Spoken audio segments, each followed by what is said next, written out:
पर्यवेक्षक पूनिया की क्लास में एक कर हाजिर हुए कांग्रेस नेता, बंद कमरे में देर तक चली बैठक।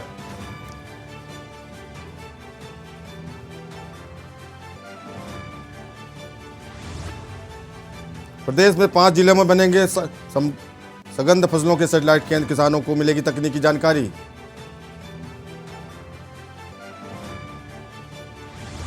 उद्यमियों को अब साल में 2 बार मिलेगी एनओसी, प्रदेश प्रदूषण नियंत्रण बोर्ड ने बदली व्यवस्था।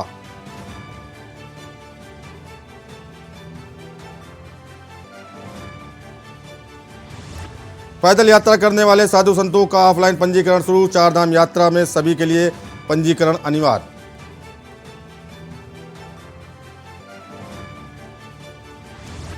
प्रदेश में 82 नए कोरोना संक्रमित मिले, बीते 24 घंटों में की गई 327 सैंपलों की जांच।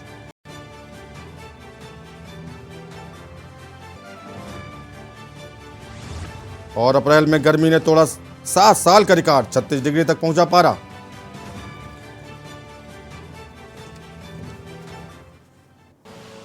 आप देख रहे हैं के न्यूज, खबरों का सारथी। नमस्कार, खबर उत्तराखंड में आपका स्वागत है। मैं हूं प्रबुद्ध चौहान। सबसे पहले बात बागेश्वर की। बागेश्वर से खबर आ रही है, रुड़की से खबर आ रही है। रिश्वत लेते पेशकार गिरफ्तार। पेशकार को विजिलेंस की टीम ने रिश्वत लेते किया गिरफ्तार। चतुर्थ चकबंदी सीओ अनिल कुमार का पेशकार है आरोपी। फाइल के नाम पर किसान से मांग रहा था रिश्वत। पेशकार राजेंद्र सिंह चौहान गिरफ्तार। विजिलेंस के अधिकारी कर रहे पेशकार से पूछताछ। मीडिया को नहीं दिया कोई बयान। तहसील परिसर में मचा हड़कंप।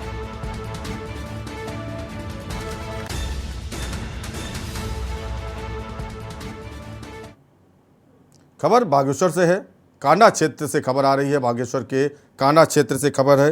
दुर्ग नाकरी क्षेत्र के अधिकतर गांवों में अवैधानिक तरीके से हो रहे खलिया खनन से गांवों के रिहायशी मकानों, खेत खलिहानों सहित सामाजिक स्थलों के आसपास बड़ी तेजी से छोटी दरारें आनी शुरू हो गई हैं। चुने हुए जनप्रतिनिधियों की कमाने की होड़ में कांडा और दुर्ग नाकरी क्षेत्र की जमीन व जंगल नदी में समा जाने की आपदा है। इन परिस्थितियों में हिमालय के ढलान खत्म, पेड़ों का करते जाना सब अनकाही कहानी है। खलिया मीडिया से प्रभावित गांवों में मरती हुई जिंदगी खत्म होते घर परिवारों की आवाज़ों को सुनने वाला कोई नहीं बचा है। मकान के नीचे से अगर माइन लगेगी तो मकाने तो जाना ही है ना। और खनन जब स्टार्ट होता है तो उसका पता नहीं चलता कहाँ, और कोई इसकी लिमिट नहीं है कि 50 मीटर 100 मीटर तक खनन होगा। इसका कोई चेकअप नहीं है। और इसमें क्या है कि कुछ बैड एलिमेंट भी हैं जिन अगर हम जाते हैं तो वो हमसे गाली गलौज करते हैं और मतलब जान से मारने तक की हमें धमकी देते हैं। उसके बावजूद भी हम लोग उसको पूरा फाइट करें गांव वाले कि भाई ये जो है ना सारा नुकसान आज अभी हमने दिखाया है, कई मकान दिखा दिए हैं आप लोगों को भी, तो उनमें दरारें आ गई हैं और धंसने लग गए हैं और नुकसान हमें आगे उम्मीद है कि आगे काफ़ी नुकसान होने की उम्मीद है। उसकी बात यह है कि संसाधनों से भरपूर है, हालांकि संसाधनों के इस्तेमाल के चक्कर में उसकी लूट हो गई है, इसलिए इतना खुद गया है ये ज़िला, जिसके बारे में इस ज़िले को शर्म करनी चाहिए और उस पर रोक लगानी चाहिए। कुछ कोशिश करनी चाहिए कि वो नियंत्रित और नियमित हो, यानी कि नियमन हो, उसका कंट्रोल्ड हो। ये जंगलों का कटान सबसे बड़ी चीज़ बनी हुई है। अब वैज्ञानिक तरीके से सड़कों को बनाने का धंधा अभी चला हुआ है। ये सब चीज़ें होते हुए भी बड़े वैज्ञानिक तरीके से कम विनाश के साथ ये हो सकती थी। वो समझ हमारे नेतृत्व में नहीं है, लेकिन कभी न कभी हमारी नई पीढ़ी को आएगी, तब संभालेंगे। तो कितना बचा रहेगा तब तक मैं कह नहीं सकता। खबर लक्सर से है, जहां पुलिस ने एक आरोपी को धर दबोचा है। लक्सर में दूसरे समुदाय की युवती को लेकर फरार लक्सर के युवक को पुलिस ने अमृतसर से पकड़ लिया। पुलिस को वहां से युवती भी मिल गई है। इसके अलावा युवक से 50,000 रुपये भी बरामद हुए हैं। सोमवार में पुलिस ने युवक को जेल भेज दिया। अब कोर्ट ने युवती के बयान दर्ज होने के बाद आगे की कार्रवाई होगी। लक्सर के गाँव का युवक 5 दिन पहले दूसरे समुदाय की युवती संग फरार हुआ था।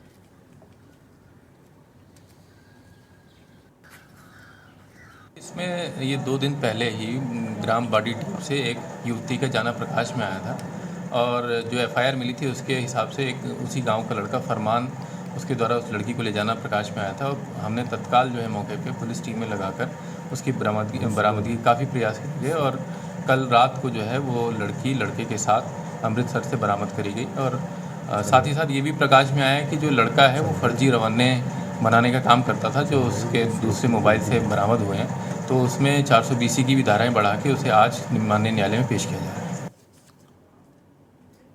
और यहाँ वक्त तो चला है एक छोटे ब्रेक का। आप देख रहे हैं के न्यूज, खबरों का साथ। ब्रेक के बाद आपका स्वागत है। खबर रामनगर से है, जहां खनन का खेल जोरों पर है। जहां एक और अवैध खनन खुलेआम चलाया जा रहा है, वहीं अवैध खनन से हर रोज सरकार को भी लाखों रुपए के राजस्व का नुकसान हो रहा है।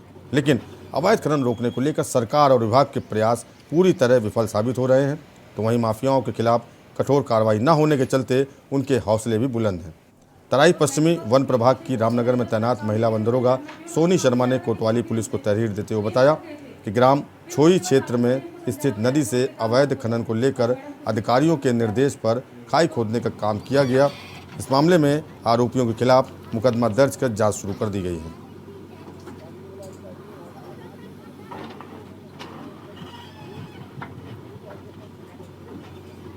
ये तराई पश्चिमी वन प्रभाग रामनगर में तैनात वन दरोगा सोनी शर्मा ने थाने पर एक तहरीर दी थी। इन्होंने 2 दिन पहले अवैध खनन को रोकथाम के लिए खाइयाँ खोदी थी और जिसमें पंकज सोयाल और तेजपाल चौधरी नाम के 2 व्यक्तियों ने इन्हें मोबाइल से कॉल करके जान से मारने की धमकी दी है। तो इनकी तहरीर पर थाने पर मुकदमा पंजीकृत हुआ है धारा 186, 504, 506 IPC में, जिसकी विवेचना चल रही है। सर मेरे पास ये धमकियाँ तो पहले भी आई हैं, ट्रांसफ़र कराने की धमकी दी गई है। 2 दिन पहले CF साहब का प्रोग्राम था, खाई खोदने के लिए कहा गया था।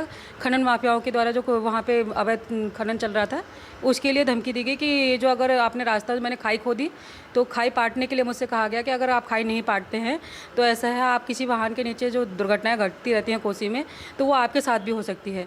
और शाम को 8:30 बजे करीब ये दारू पी करके मुझे धमकी दी गई है। मेरे पास फ़ोन आए जिसमें एक पंकज सोयाल, जो पहले भी मेरे पास इनके द्वारा मुझे ट्रांसफ़र कराने की धमकी दी गई थी पंकज सोयाल से, और इन्हीं के द्वारा खाई खोदने के लिए कहा गया। यही जो है खनन माफियाओं से मिले और यही मुझसे खाई पटवाने के लिए भी कह रहे थे। खबर डोईवाला से है, जहां जल जीवन मिशन के कार्यों का निरीक्षण किया गया।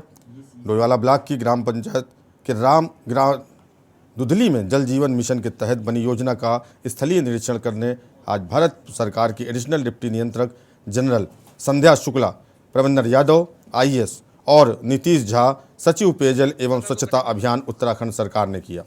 स्थलीय निरीक्षण किया और लाभार्थी ग्रामीणों से अधिकारियों ने फीडबैक भी लिया।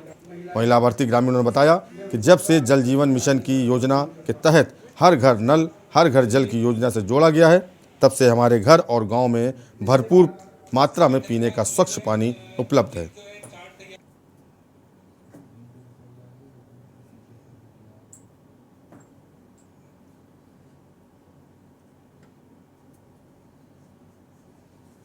यहाँ पर इसलिए आए हैं कि हम बेनिफिशियरीज से डायरेक्टली बात करके पूछ सकें कि वो इस योजना से कितने खुश हैं, कितने लाभान्वित हैं। हमारा यही काम है और हम उसके लिए अपनी रिपोर्ट बना रहे हैं। धन्यवाद।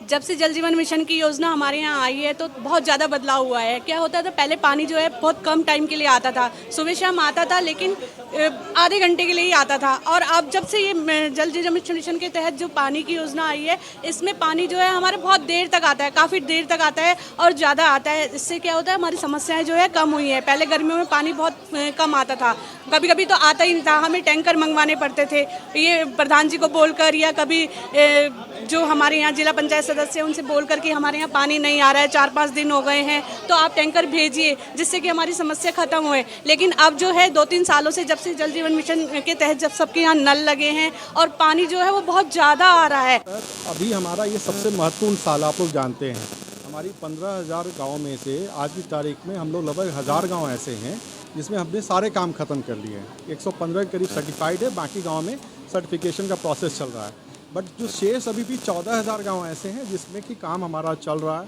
जैसे यहाँ आपने देखा दुधली में सारा काम खत्म हो गया, पर दुधली के बगल में एक और गांव जो तारी है, वहाँ भी काम चल रहा है। तो ये साल हम लोग के लिए बहुत महत्वपूर्ण है और मैं आप सब लोगों से उम्मीद करूँगा कि सभी लोग मिल करके, क्योंकि एक सिर्फ एक सरकार की मशीनरी का नहीं, ये सब भी लोगों का एक जन आंदोलन बनना चाहिए।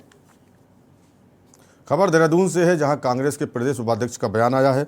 उत्तराखंड कांग्रेस के प्रदेश प्रभारी देवेंद्र यादव पर अपनी ही पार्टी के नेताओं द्वारा उठाए जा रहे सवालों पर कांग्रेस प्रदेश अध्यक्ष का कहना है कि लोकतंत्र के तहत पार्टी के नेता अपनी बात कह रहे हैं, लेकिन पार्टी की एक मर्यादा है और पार्टी लाइन से बाहर जाकर नेताओं को बयानबाजी नहीं करनी चाहिए। आपको बता दें कि द्वारा हाट से कांग्रेस विधायक मदन बिष्ट ने अपनी ही पार्टी के प्रभारी देवेंद्र यादव को हटाने की मांग की है। ये लोकतंत्र में अपनी राय बताना, अपनी आवाज़ जो है तमाम लीडरशिप के सामने रखना, ये लोकतंत्र का तकाजा है। सबको अपनी राय रखने का अधिकार है। उसकी एक मर्यादा की रेखा है। उस मर्यादा की रेखा का उल्लंघन किए बगैर अगर कोई अपनी बात कहता है तो लोकतंत्र में सबको बात कहने का अधिकार है।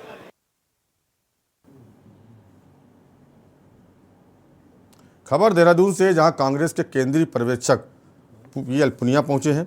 उत्तराखंड कांग्रेस में वरिष्ठ नेताओं के बीच चल रही जुबानी जंग थमने की नाम नहीं ले रही। देहरादून पहुंचे केंद्रीय पर्यवेक्षक PL पुनिया ने कांग्रेस नेताओं के साथ बैठक कर विवाद को थामने की कोशिश की।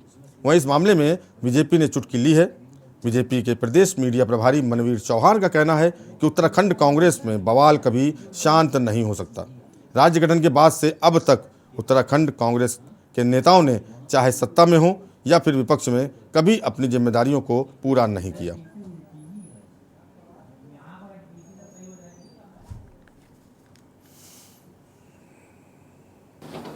उत्तराखंड कांग्रेस में चाहे कोई भी पर्यवेक्षक उनका आ जाए, उनके राहुल गांधी आ जाएं, सोनिया गांधी आ जाएं, जिस प्रकार से कांग्रेस में कई सालों से चाहे राज्य स्तर पर से लेकर के अब तक जो भी चल रहा है वो सबको मालूम है। उत्तराखंड की जनता अच्छी तरह से मालूम है।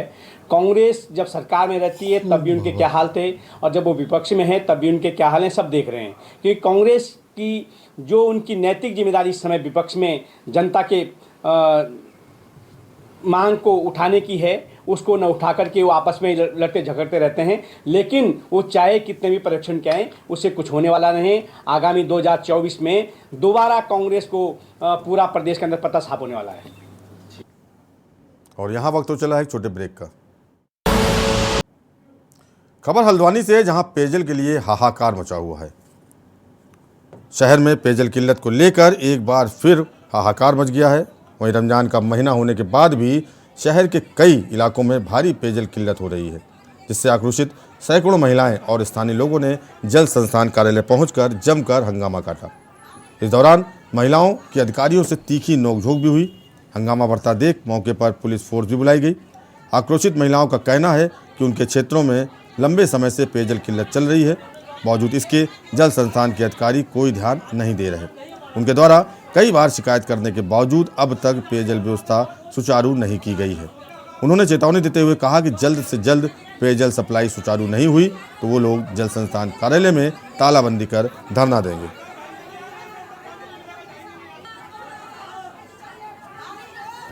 मैंने इन लोगों को पहली बार देख रहा हूँ, बैठा हूँ सीट पर, तो मैंने इन लोगों को भी जो है टैंकर भेजने का आश्वासन दिया है। टैंकर भेज करके 3 दिन पानी चलाएंगे, उसके बाद तब तक लाइन ठीक करा देंगे, उसमें पानी समस्या समाधान हो जाएगा। कारण क्या पानी नहीं है? कारण ये जो बता रहे हैं यही साहब कि वहाँ की जगह जगह लीकेज है लाइनों में, इसकी वजह से पानी जो है निकल जा रहा है, पानी नहीं मिल पा रहा है। लीकेज कब ठीक करेंगे आप लोग? लीकेज जो है वो अभी आज ही लगा देंगे, 2-3 दिन में ठीक हो जाएगा। हमारे 1 महीना हो गया रमजान होते हुए, हमें 22-23 रमजानों से हमें पानी बिल्कुल नहीं। वैसे तो 5 साल से हमें दिक्कत हो रही है, हम परेशानी उठा रहे थे, कोई बात नहीं, कहीं से मिल जाए, कैसे कुछ टैंक चला गया, कुछ भी करा, मगर अब हमें 22 दिन से हमें बहुत इतनी दिक्कत हो गई कि पानी बिल्कुल नहीं मिल रहा है। अब ये कहे सुने से एक टैंक भेज देते हैं, उसमें झगड़े, एक टैंक भेज देते हैं, भेजने के बाद में उसमें 100 लोग होते हैं, 100 में 10 को मिलता, 12 मारा पीटी होती, झगड़ाबाजी, फिर पुलिस थाना होता है, उसको भी हम भूल जाते हैं। बताओ, हम नन्हे बच्चों को लेकर हमारे रमजान में तो छोटे छोटे बच्चे भी रोजे रखते हैं। देखिए, मैं वार्ड नंबर 14 का पार्षद महेश चंद्र।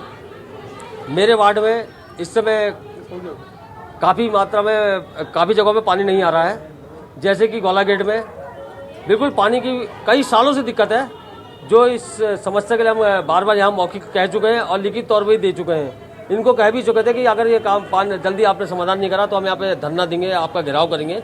आज इसीलिए क्षेत्र के वासी मेरे घर आए, सुबह 8:30 बजे पहुंच गए थे मैंने उनको समझाया कि अभी जाइए 10:30 बजे ऑफिस खुले, जाके साहब से बात करते करके। तो जब यहाँ आए तो यहाँ पे हमारी बात नहीं सुनी गई। खबर नैनीताल से है, जहां नए कुलपति ने पदभार ग्रहण कर लिया है। कुमायूं विश्वविद्यालय के नए कुलपति के रूप में डॉक्टर मनमोहन सिंह चौहान ने कार्यभार ग्रहण कर लिया। कार्यभार ग्रहण करने पर कुमायूं विश्वविद्यालय कर्मचारी यूनियन ने उनका फूलों का बुके देकर स्वागत किया। आपको बता दें कि उत्तराखंड की राज्यपाल गुरमीत सिंह अपनी शक्तियों का प्रयोग करते हुए प्रोफेसर डॉक्टर मनमोहन सिंह चौहान को कुमायूं विश्वविद्यालय का कुलपति नियुक्त किया है। नवनियुक्त कुलपति ने मीडिया से बात करते हुए कहा कि विश्वविद्यालय को अभी तक ए ग्रेड थी, जिसे A+ ग्रेड तक ले जाने का प्रयास किया जाएगा। उन्होंने कहा, शिक्षा के स्तर को बढ़ाने के साथ ही सत्र को ध्यान में रखते हुए समय पर पेपर कराए जाएंगे। छात्रों की समस्याओं को प्राथमिकता के साथ हल किया जाएगा।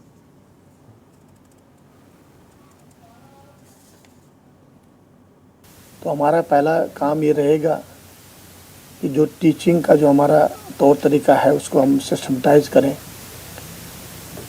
उसको हम ढंग से करें। उसके बाद दूसरा ये रहेगा कि जो समय पर हमारे एग्जामिनेशन हो, समय पर उनको डिग्रियां मिले, और समय पर जो भी उनके कोई भी अगर इश्यूज हैं, कोई दिक्कतें हैं, उनको निपटारा करें समय पर।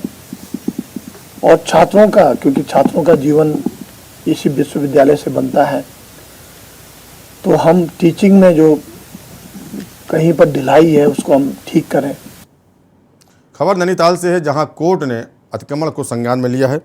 उत्तराखंड हाईकोर्ट ने हल्द्वानी मटर गली के समीप नजूल भूमि से बनी व्यायामशाला की भूमि पर अतिक्रमणकारियों द्वारा कब्जा किए जाने और उन्हें हटाए जाने को लेकर उच्च न्यायालय के मुख्य न्यायाधीश को लिखे गए पत्र का स्वतः संज्ञान लेकर जनहित याचिका के रूप में सुनवाई करते हुए मुख्य खंडपीठ न्यायपीठ की निर्देश दिए कि वे स्वयं इसका परीक्षण कर निरीक्षण करें और फोटोग्राफ सहित 4 सप्ताह में रिपोर्ट पेश करें।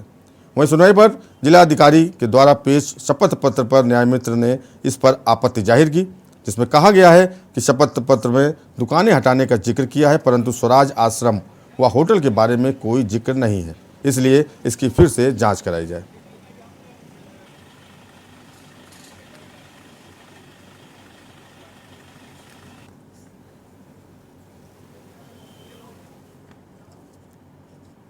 खबर रुद्रपुर से है, जहां कई दिनों से पुलिया क्षतिग्रस्त है।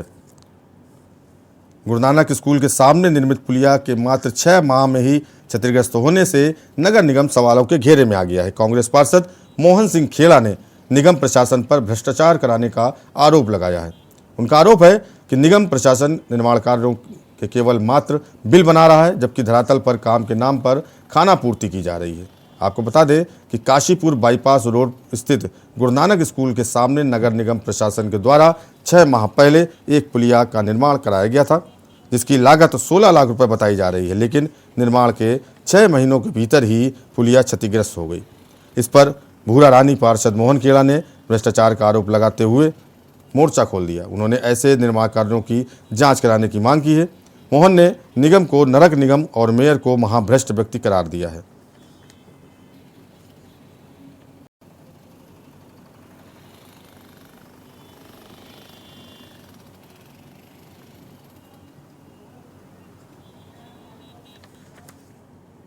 खबर बेरीनाग से है, जहां पर अभी तक कार्रवाई न होने से नाराज लोगों का गुस्सा बढ़ता जा रहा है। बेरीनाग तहसील के निकटवर्ती ग्राम उड़ियारी के ग्रामीणों पर पानी की मांग करने पर 70 लोगों के खिलाफ मुकदमा दर्ज होने के 1 माह बाद भी सरकार की ओर से मुकदमा वापसी की कार्रवाई नहीं की गई है।